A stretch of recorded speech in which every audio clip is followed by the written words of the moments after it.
Ushila ndisinayini ndidozikona Nozama ndulingeza. I did everything I could. Or ndive nine, you know. Mara soto para. And then I guess it's it. And then ndidozikona, you know. Ushila ndisinayini ndidozikona Inwi ndidozibona Ushila ndisinayini ndidozikona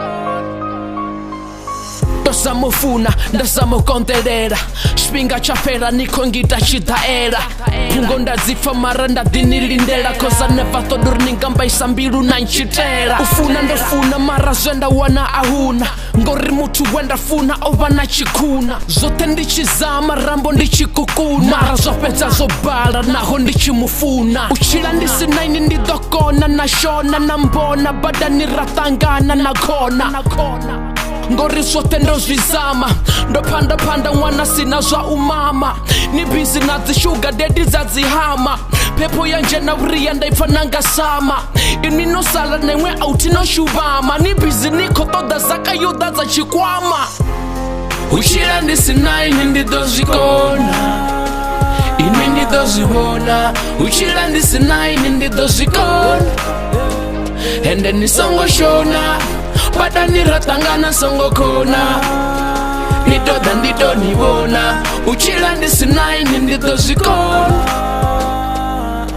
Zote ndozvizama ma Zviambaro ndorenga ma Zote ndozvizama ma Ngori ndakoshuma ma Mara aisa panda nezvitu zvauge zvaupea ma Atikosea ma Mbilu iko vava ma Manditanzi bazvidivo rindolingedza Nombaisa badi mara tongo nilifedza Nonsedzisa ngashango ndazokonisedza Nanyadzisa ngavana nazvo ndazvitanganedza Notoma nambiza chishai Nari ndoralenga bai Nari enda nichibai Anifani namudai Ndachenwa ngachuna July Okay dhombudzo riwai Kazvitu zvote zvonangita ini nowana vugai Kosi patuchedza Ndivonepo chedza Ndivonepo ndira Basongo ndicedza Vutali na ndivo Ndivone mulaedza Mufumakazi vana Miloro idowedza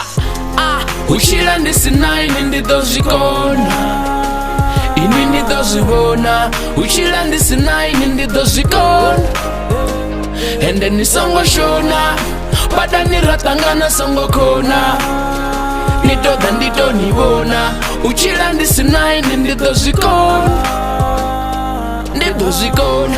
Ushila ndisinayini ndidozvikona Ini ndidozvivona Ushila ndisinayini ndidozvikona Ende nisongoshona